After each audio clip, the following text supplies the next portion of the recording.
Le progrès est-il garanti par le triomphe de la raison? Thèse, la raison assure le confort matériel et garantit nos droits fondamentaux. Antithèse, la raison seule, tant s'en faut, ne suffit pas à assurer le bonheur des hommes. Thèse, le progrès est garanti par le triomphe de la raison. En effet, la raison oppose le raisonnement et l'expérience aux héritages contestables de la tradition et de la religion. Elle permet aux sciences de se développer et à la démocratie de se mettre en place. Premier argument, la modernité correspond à l'avènement de la raison.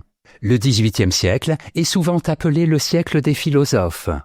En effet, c'est à cette époque que des intellectuels comme Hume, Voltaire, Montesquieu sont parvenus à se libérer de la religion et de la tradition pour proposer à l'homme un nouvel idéal, fondé sur la raison.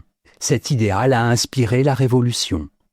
Deuxième argument, la démocratie et la science font le bonheur de l'homme. La raison met l'homme au centre du monde. Ainsi, la société n'est plus soumise au décret d'un dieu ou de la tradition, mais respecte les aspirations de l'homme. Il n'y a plus d'entrave alors au progrès, c'est-à-dire à l'instauration de la démocratie et au développement de l'industrialisation. Troisième argument, la tolérance abolit la guerre. La guerre naît, d'une part, parce que les peuples sont différents par la religion ou la culture, et, d'autre part, parce qu'ils sont dominés par leurs passions. La raison, pour Voltaire, rassemble les hommes autour de la notion de tolérance, qui autorise la coexistence pacifique des nations et des croyances. En bref, la raison permet de proposer des principes universels car fondés sur l'humain et non sur tel ou tel particularisme. Ces principes sont, entre autres, l'égalité, la justice, la liberté d'opinion. Antithèse. Le progrès n'est pas garanti par le triomphe de la raison. En effet, la raison triomphante, incarnée par le capitalisme à la fin du XXe siècle, ne conduit qu'à l'asservissement de l'être humain. Il faut donc tenter de retrouver une vision humaniste de la raison. Premier argument, la modernité se définit par la division. Alain Touraine, dans Critique de la modernité, affirme que l'avènement de la raison amène la division au sein d'un monde qui était jusque-là unifié. D'un côté, la raison triomphe et impose la laïcité, l'industrialisation, etc. De l'autre, la subjectivité se replie sur elle-même, foi, sentiment, imagination. Deuxième argument, la raison n'est plus qu'une coquille vide. En effet, la raison, à l'aube des temps modernes, s'opposait au despotisme mais fondait également une vision positive de l'homme. La postmodernité dans laquelle nous vivons a oublié la dimension positive de la raison. Nous nous opposons aux intégrismes, au totalitarisme, mais nous n'avons plus rien à proposer en échange. Troisième argument, raison et sujet se complètent. Il faut, pour Alain Touraine, rouvrir le dialogue interrompu de la raison et du sujet. La raison livrée à elle-même ne peut conduire qu'à une logique instrumentaliste. Le sujet doit donc réaffirmer son existence en tant qu'acteur au sein de la société. Concrètement, il s'agit de relancer l'action sociale, la lutte pour la liberté.